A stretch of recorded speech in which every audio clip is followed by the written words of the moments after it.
Welcome to Awaken the Mind, the NLP and Hypnosis Guide, hosted by David Uhas. You're listening to Awaken the Mind, the NLP and Hypnosis Guide, a podcast that inspires the curious to the professional to discover meaningful content and pursue their passions. My name is David Uhas, and I'm a master NLP practitioner and hypnotist, best known for losing over 100 pounds and running 6 marathons in 2 years. And I'm sitting down with hypnotists, NLP practitioners, and coaches to talk about their process, the lessons they've learned, and how to make an impact in the lives of others. Our guest today is Kenna Conway, and she is an artist and hypnotist with a passion for creating intersections between art and healing. Another Reality was born out of her fascination with the brain and neuroscience, as well as her desire to express healing as an art form. For her, creativity and imagination are everything. Kenna studied at UCLA's Theater, Film, and Television School, although she eventually went in a different direction, taking on writing professionally. Her journey into the healing world began in India when a modality called Theta Healing found her. Upon returning to LA, she began working out of the healing center, Liberate Emporium, where she had a private practice and ran workshops. Kenna is a licensed hypnotherapist trained by Melyssa Tears in New York City. She has studied under Taylor Iwalker since 2016, immersed in the teachings of Tantra, spiritual psychology, and Kundalini yoga. In 2018, she began studying under Dominique Sire, learning to work with the energy of the feminine and wisdom of the body. She is also a certified Kundalini yoga teacher. Please give our guest today, Kenna Conway, a warm welcome. Hi, Kenna. Hi. How are you doing? I'm good, thanks. How are you? I'm good, thank you. Thank you. We were just talking about the weather. I'm always curious about the weather, and you're saying you're having a little break in the heat. Yeah, we're having crazy rain and thunder. I got stuck in it when I was coming home. So I was like fully drenched, like had to blow dry my hair and hang out with it. I know how you feel. I have to, keep high maintenance.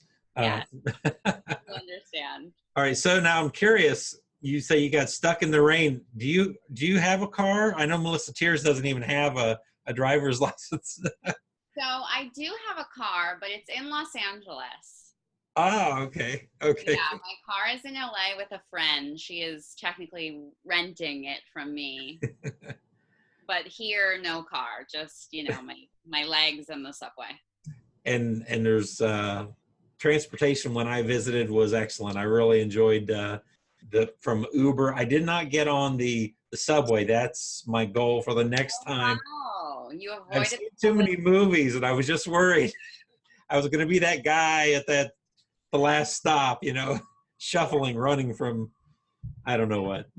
It can be overwhelming for sure. Like, especially if you're just having like a high stress day, or you're just like, I don't know, super tired or in a bad mood. And then you get on the crowded subway and like people are pushing and, it's a lot. So I can understand. Well, that's on my bucket list for sure. The next time I visit New York City in 2020. So our backstory is Melyssa Tears. We both went through the training, the integrated hypnosis, and I would love to talk about that a little bit more when we get to what's going on with you now. But tell me about yourself growing up. So I was raised in New York, out in Long Island, so about 40 minutes outside of the city. And I was a very, creative child, very imaginative. I was always sort of making my own worlds, and I was interested in writing since I was like teeny tiny. I loved poetry, and I loved drawing and just anything that was exercising my imagination. I loved being outside, and I would like create like these little worlds in the pool and in the woods. And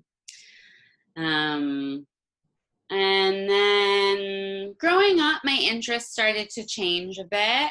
I got like really into fashion in high school, and like I started cheerleading and I stopped writing. And I was also acting. Like I loved theater. I loved like dancing and performing. And then I decided somehow that I wanted to end up in LA. And I don't know how I found UCLA, like where that entered into my consciousness, but I was like, that's where I'm going to school. And my guidance counselor was kind of like, well, you know, like you might not get in there, like you need a second choice. And I was like, no, there's no second choice. Like it's UCLA or bust. And he was like, okay, like I don't know.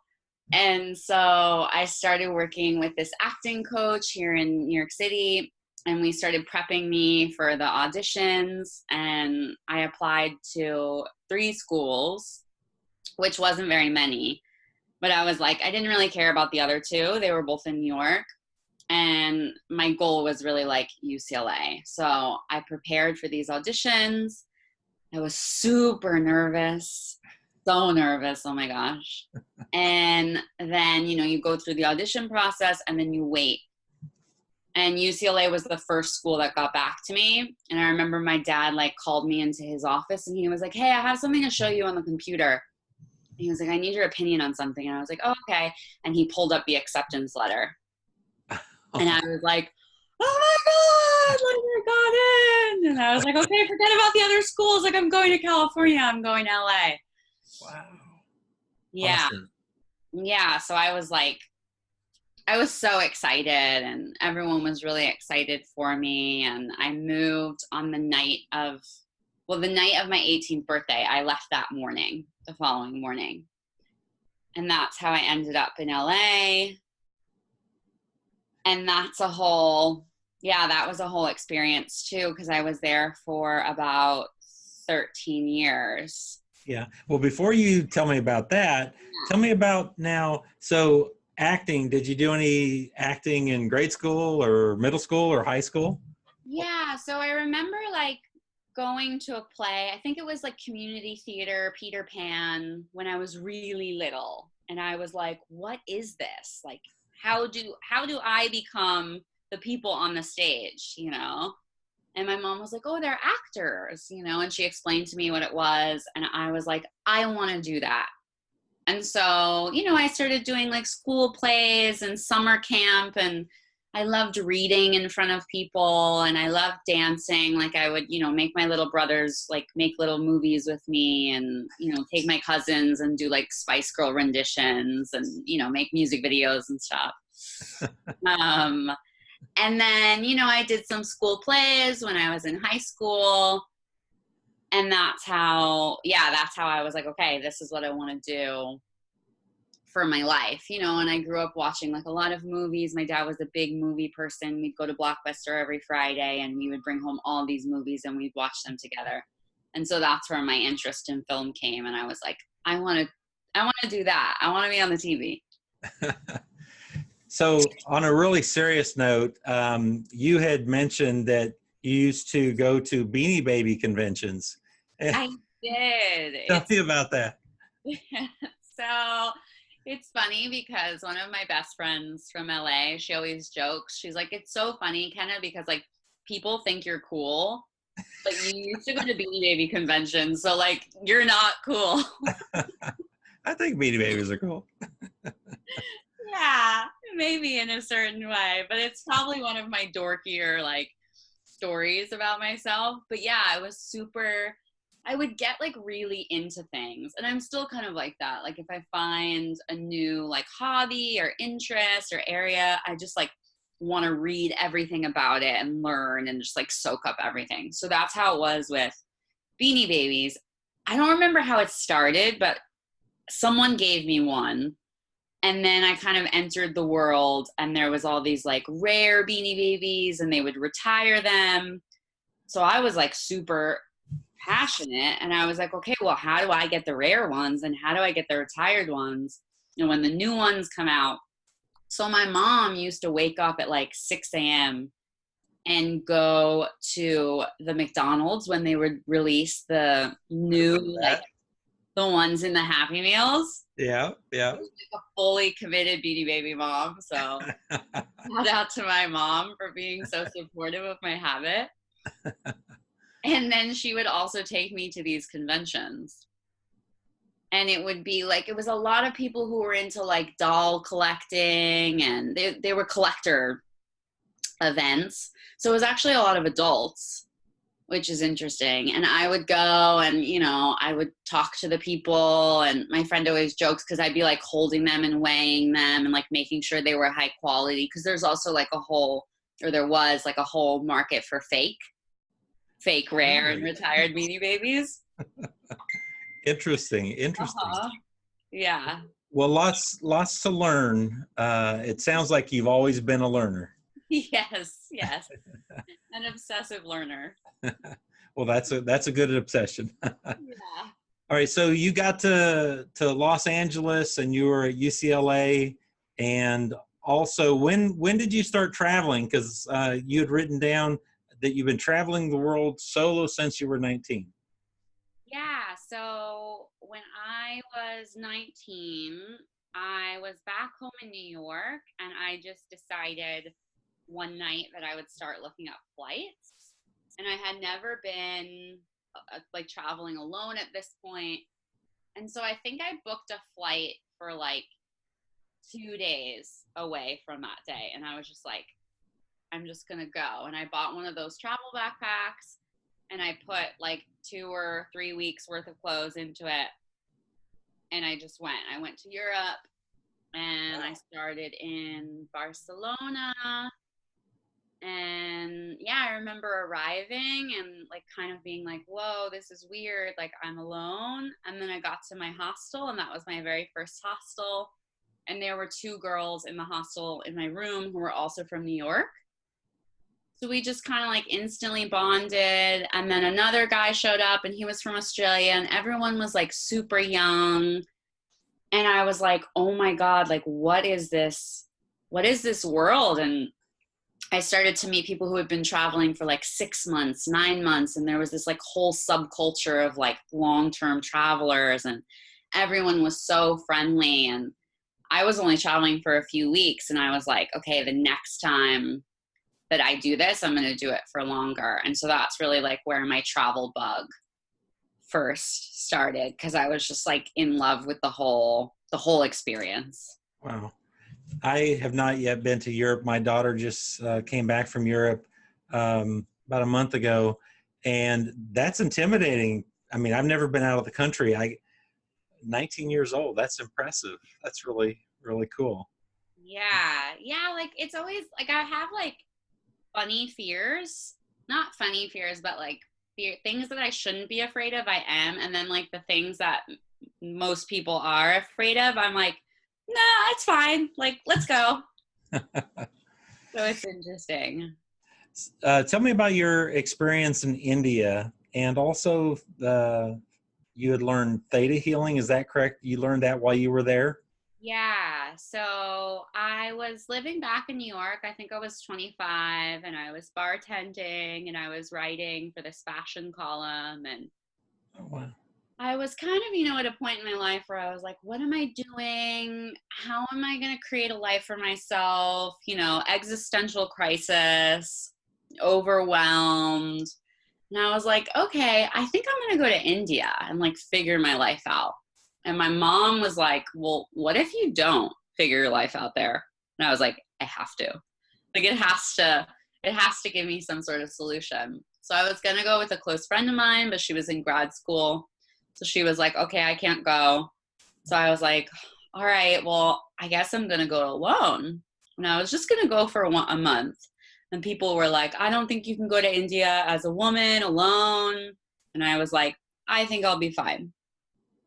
And so I went, and I got there, and it was just like full sensory overload. It's so noisy. There was monkeys, and there's like so many smells, and there's cows in the street, and it's crazy, honking, and it's super hot. And I was like, whoa, like, this is not Europe, this is different. But I was also like entranced by it. Like, what is this place? And I was staying on the Ganges River, and I was staying in this big ashram, and I came there to learn about meditation. And when I got to the ashram, they were like, oh, our meditation classes are canceled for the next month. And I was kind of like, oh my God, okay. But I was kind of in the epicenter of the yoga world in India. So I knew I'd be able to find something else if I looked for it. So eventually, like, I found this morning meditation that was on the river, and that's sort of where my trip opened up. I found this meditation, and it was like 2.5 hours every morning, and it was taking me deep into this state. And prior to that, the first couple of weeks, it was a little rocky. Like, I got really sick. I got food poisoning. I was alone. You know, the people staying at the ashram, they weren't young. I didn't connect with anyone there. Not everyone spoke English. So it was a bit isolating. And, you know, my friends were like, just stay with it. Like, it'll shift. My friends back home. And so I found this meditation class, and that's where it started to shift. And then I saw a flyer for a workshop, and I was like, I don't know why, but I think I need to go to this workshop. And so I spent like couple hours trying to find the workshop in the hot sun, couldn't find it. So I came home a bit defeated, and I was like, okay, tomorrow I will find that workshop. Like, somehow I will find it. So I took a picture of the map, and then I just started to show it to people along the way. And so each person that I would stop at, they would be like, okay, you go this way, and you go, you know, they were using landmarks to kind of guide me. So eventually I showed up, and that workshop really opened up my whole trip. I met friends in the workshop. I had this really intense spiritual experience and this sort of like heart opening. And I just started to get in touch with stuff that I had never experienced before, and that I had kind of thought I would find when I went to India. And on the very first day, we had lunch together, and there was this German photographer, and she was like, have you ever heard of Theta Healing? And I was like, no, what's that? And she was like, oh, it's this healing modality. I have a friend who practices it, and I predict in 1 year from today, you're going to be practicing it. And I was like, okay, like, cool. I have no idea what you're talking about, but. And so then I kept meeting people who would talk to me about this Theta Healing. And I was like, okay, this is coming up all the time. And they would mention this woman, Melyssa, which is the photographer's friend. And so after 2 months of hearing about Theta Healing and this woman, I was like, all right, I got to meet this woman. So I went to the city where she was staying, and I ran into a friend, and I was like, I really need to find Melyssa. And she was like, well, how are you going to find her? We're like in a big city. And I was like, I don't know. I just need to find her. And she was like, all right, well, she's with someone with blue hair. So I leave that friend. I walk out of the cafe, and I see this girl. She has bright blue hair. I walk up to her. I'm like, are you Melukka's friend? She's like, I am. And I'm like, I really want to take her course. And she's like, oh, well, it starts in the morning. She's staying up the mountain. This guy will take you up there because he's going to see her. So this random guy took me up the mountain, this steep, steep mountain, to meet Melyssa. And we met, and she was like, yeah, my course starts in the morning. Come. You don't have to pay immediately. Just see if you like it. So I showed up. I loved it. And she pulled me aside at the end of the first day, and she was like, you're really good at this. I think this might like be your thing. And that is where Theta Healing and the world of healing really in general as a practitioner opened up to me. Because prior to that, like, I mean, people always told me growing up that I should be a therapist because I was a good listener, but I was always like, oh no, like that's not cool. Like, I want to be an actress. I'm not going to be a therapist. How big was the class? Oh, it was super tiny. It was like 4 women and the teacher.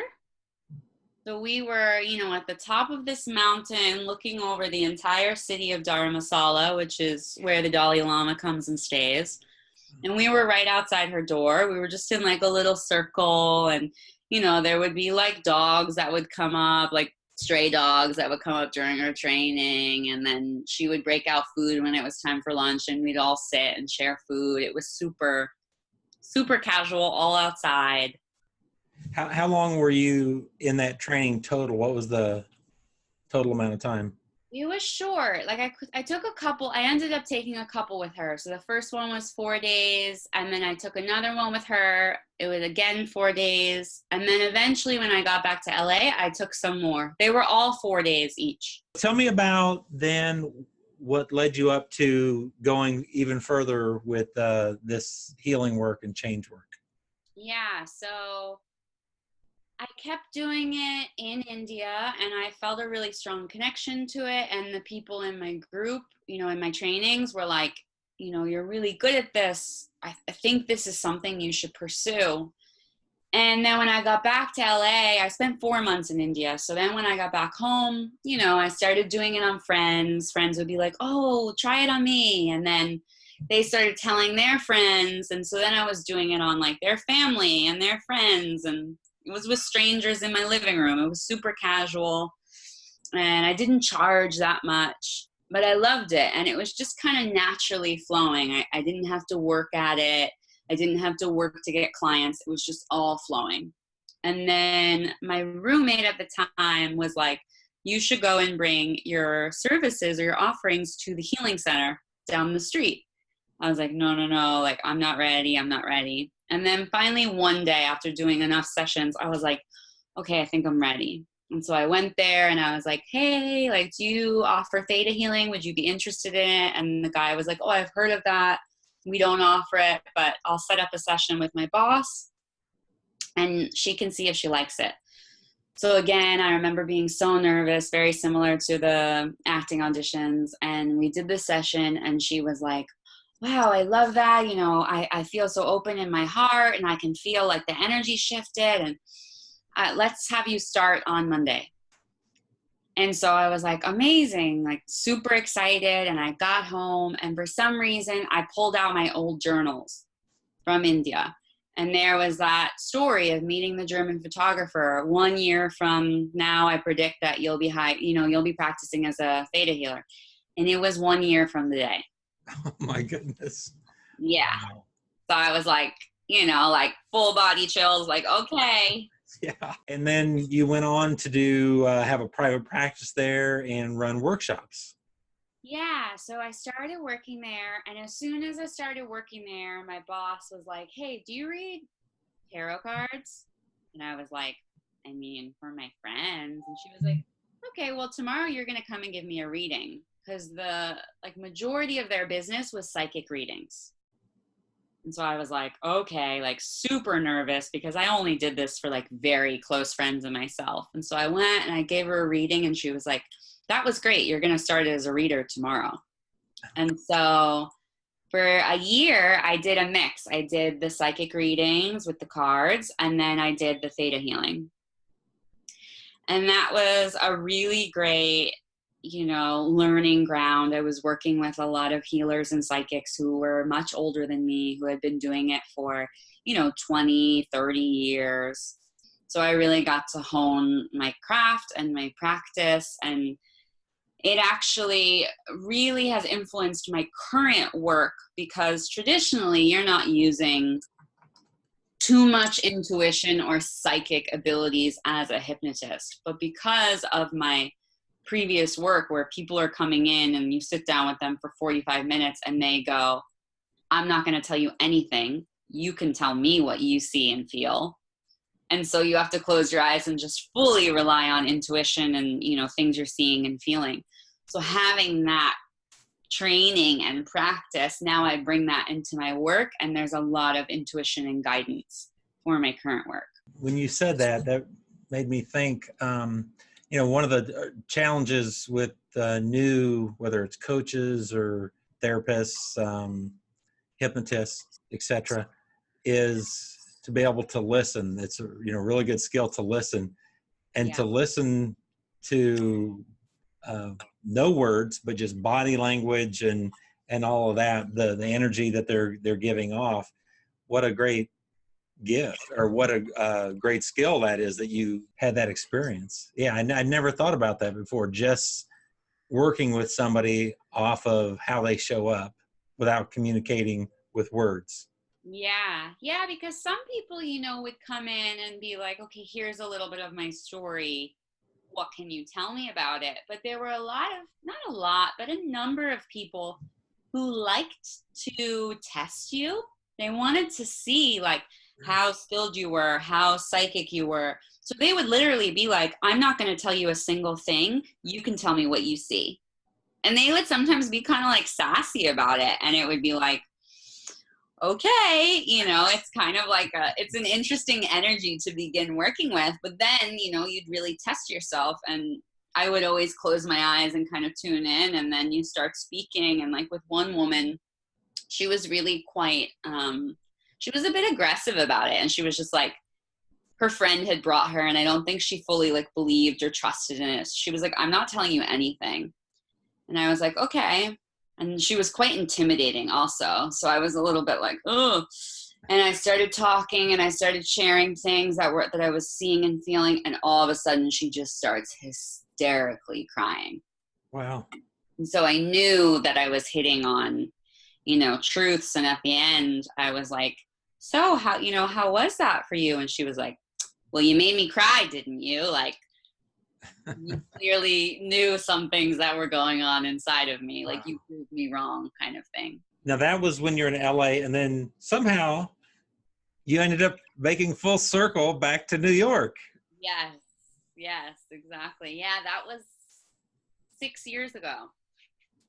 I worked at that healing center. So after a year, I got a bit tired of doing the psychic. I did more psychic work than I did healing work, which was always interesting because people preferred to know about their future than work on their issues. They're like, tell me if he loves me, not let's try to heal the relationship or what's, going on inside of me, which I found to be really interesting. And I was like, I'll tell you about things I'm seeing or feeling, but then let's work on them. Right. And people were like, no, just tell me what you see. So I don't know. I didn't like that. I was kind of like, I don't know. It's fun to get psychic readings, but I wanted to be helping people change and make, long lasting impact in their lives. And that wasn't happening as much with the readings. It was in the healing work, but I also didn't fully trust in myself and my own work. And that caused me to want to leave the work. I was like, well, if I don't 100% believe in this, then I think it's something that I should walk away from. And I had still been writing on the side. Like I was always kind of 50-50. So I decided to quit the healing center. I continued with my writing job. And again, I went off and I traveled this time for 9 months. And where did you travel? I went back to Europe. So I was in Europe for the summer, and then I went to Mexico, and then I went to Minnesota, and then I was in South America, and then I came back to LA. When did you discover the Melyssa Tears training that you ended up going through?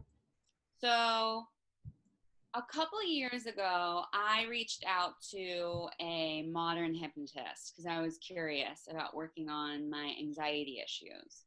And I met with her at a place in Venice, and I was like, oh, this is cool. It felt super modern. It didn't feel like my idea of what hypnotism was. And I was like, where did you do your training? And she never responded to me. I asked her a couple times via email, and she's not that great at getting back to emails, so she never got back to me. But it stayed with me. I was like, I need to know about what this lady is doing. So I started researching all sorts of stuff around neuroscience, and I started finding some practices and studies and tools. And then I started practicing them on someone who had kind of come back into my life through the internet and wanted to work with me one-on-one. And so I agreed to start working with him one-on-one, even though I wasn't doing that in my life anymore. And so he was super open, and he was just game to be my guinea pig. And so I started testing things out on him, and I was like, this stuff is cool. And I was still kind of just experimenting, and I was playing, and I also became my own guinea pig. I was doing it on myself all the time. And I was learning about memory reconsolidation and just playing. And then eventually I reached out to this hypnotist again, and she wrote me back and she told me about Melyssa, and she sent me Melyssa's website, and I went on Melyssa's website and I was like, oh my God, like this is my lady. Like this is exactly the training that I need to be a part of. And so that is how I linked with Melyssa. So tell me about your experience either in New York with the training, or how you've taken what you've learned into the work that you do now. So yeah, the training was great. I had just gotten back. I was living in Bali for the past year. So I came back to New York for the training. So it had been like 2 days or something. So it was like full immersion back into New York and this 8-day training. And I had watched Melyssa's online version of the training. So I was familiar with like her style and her work. And I was already using some of the tools and techniques that she taught us. But of course, like once you get in person with Melyssa, it's a whole nother level, and you get to meet everyone and you get to do all the practicing. And it was just great because everyone's so equally excited to learn and like geek out on the brain and, you know, different inductions. And it's just like, you know, you meet a bunch of people who are interested in the same thing as you. And so then once that finished, you know, I was already working with clients, and I felt like the training helps take my practice to the next level. And then there were people from the training that I kept in contact with, and we still do practice sessions on each other where we flip flop. And, you know, 1 week we'll like hone in on one area or one tool or technique, and then we'll do something else the next week. And so, yeah, I mean, I'm still continuing to dive into, I mean, she taught us so much. So I'm still continuing to dive into certain things, and I have my preferences. So there's things that I go to more often than not. And then I also still go to her training night, which is really great because then I'm getting to practice and you can ask questions and get feedback, which is really helpful. You mentioned some of the things that you like, some of your hobbies. You mentioned photography, writing, design, and of course, dancing is one of the favorite things that you do on the planet. Yeah. Tell me about your photography and, you know, writing. And when you say design, I'm not sure what design means. Yeah, so I'm definitely moved by art and creativity. I think it's what really excites me about being alive and being a human. And I think it's kind of like one of the highest forms of spirituality. Like that's where I find like my version of God or higher power is through art. And like I said before, I started writing as a little girl. Then I kind of stopped and I came back to it. And since I've been like a working adult, it's kind of been 50-50 between the healing work and then the writing work. So personally, I like love writing creative nonfiction.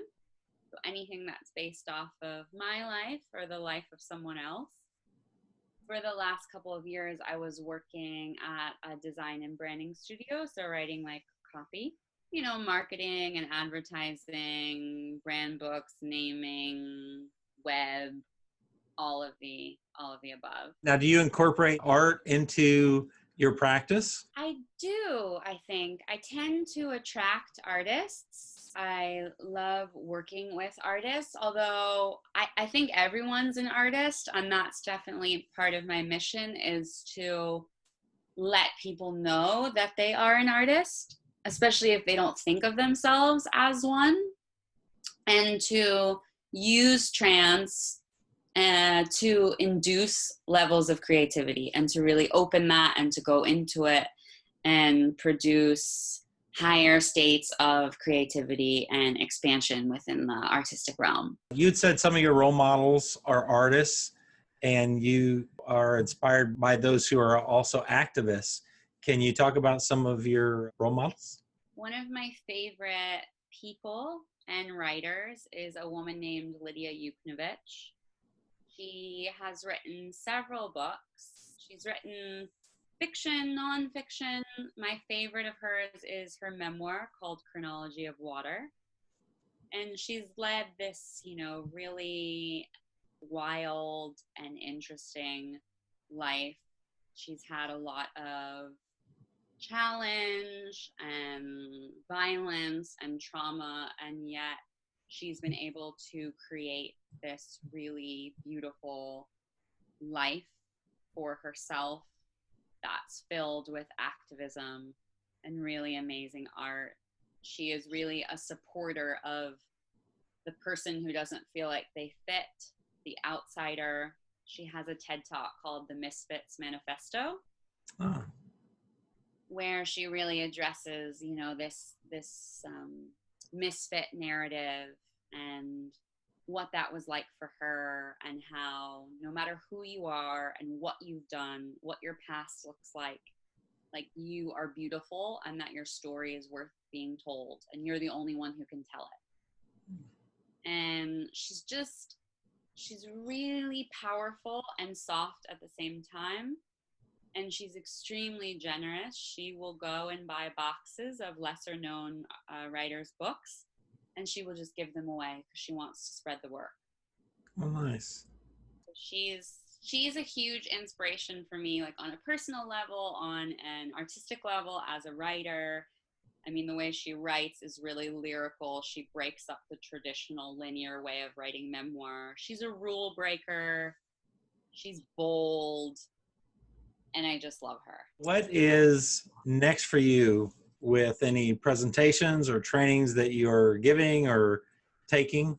I am going to be taking a Psych K training in a few weeks. Psych K, I don't know if you've heard of it, but I've just heard of that. Can you tell me what that is? so it's a modality that works with changing the subconscious. So it's working with the whole brain state to create subconscious shifts. So it's a belief changing modality. It's supposedly very fast, very effective. Bruce Lipton is a big proponent of it. The guy who started its name, I think, is Robin Williams. And yeah, I'm just really interested in kind of taking all the subconscious modalities and having them in my toolbox, so that when someone comes in, I can be like, okay, like this is what we can use for this. This is what's going to work for you. Let's go and do that. I've also been interested in doing an EMDR training, but you need to be a licensed like social worker or therapist. So I can't do that because I am currently not one of those, although I am considering going back to school. Well, I would love to hear more about the Psych K. It's funny. I just heard about that maybe 3 weeks ago was the first time I've heard, and since then, and maybe this is the law of attraction. Now I'm hearing it quite a bit, you know, changing beliefs. One of my very first, when I first heard about changing beliefs, was Tony Robbins talking about how they used to brainwash the American soldiers in the Vietnam prison camps. I mean, you can have one tricky belief system and it can dominate so much in your reality. Like that's why I called my platform Anothr Reality, because through these subconscious modalities, I want to help people create another reality. Nice. A working reality. Yeah. So what's on your bucket list? You've done so much. My goodness, what's left to do? Well, I would love to incorporate the travel into my work. So I have a vision where, you know, I'm traveling and doing like healing residencies in different major cities or locations that I want to go to around the world. And I'd love to be able to teach in different places around the world. And at this point in my life, I feel okay with being a bit nomadic. Like I don't see myself staying in one place for a long period of time. I kind of see myself maybe having like partial city life and then like partial island life. I spent the last year like in Bali and Thailand, and that was like really amazing. Wow. And now like being in New York, this is also amazing in a different way. So I'm kind of like, okay, how do I create a lifestyle where I can be here some of the year and then be other places the other part of the year. So that's definitely on my bucket list, like to create a lifestyle that incorporates travel. What else is on my bucket list? I really want to get back to the island that I stayed on last year called Kopangan in Thailand. It is covered in rose quartz. So it's super magical and beyond like my prayer to the universe to grow my practice. I'm like, just get me back to my crystal covered island by the season. Oh my goodness. I'm going to have to look that up. That sounds wonderful. Yeah, it's super amazing. And then I'm going to start teaching here in New York, which I'm really excited about. I just started working. Well, I actually didn't start yet, but I'll start in a couple days at a healing center in Williamsburg called Awakening. And then I'm going to be teaching my new workshop called Visionary You at a place in Brooklyn, and then I'm going to team up with a friend and co-lead another version of it. And so, yeah, my bucket list or my manifestation list are definitely to spread the work and get myself out there and just teach people about how the brain works, about how much power they have, and how they can really tap into their imagination to create another reality for themselves. I'm seeing a retreat where you invite people to this, what's the name of the island again? The Rose Island? Yeah. And everybody shows up for, a week of meditation and that would be wonderful. Yeah, that would be amazing. Nice. I'll add that to my bucket list. So what's the best way for our listeners to get a hold of you? So you can visit my new website. It's anotherreality.com, but there's no E between the H and the R. So it's ANOTHR and then reality. And then I'm Another Reality on Instagram, but it's another, again, without the E, _reality. Or you can find me on my personal Instagram, which is at Kenna Conway. And we will put all of those links on the website so that people can definitely find you. And thank you so much, Kenna, for being here today. It's good to see you again and so much valuable information. Also, just learning about your travels, that was really good to hear. Thank you for being here today. Thank you so much for having me. Thank you for joining us today with Awaken the Mind, hosted by David Juhasz. Awaken the mind, you need to understand. If you can't, you must, and if you must, you can. Now that I got you, let me put you in a trance. Got you feeling hypnotic, your mind, let me massage it. Your thoughts are getting quiet, your stress subsiding. You starting to see images, but it ain't no mirages. Think it's time to calibrate. Take a breath and concentrate. Get into your subconscious. Time to feel the energy, the brain waves. Let's go deep into your memory. Beware of self, let the worries melt. All you see is you and you don't see no one else. Auditory digital, talking to yourself. It might seem bizarre, a feeling you never felt. This is your time to shine. Awaken the mind, the NLP and hypnosis guide.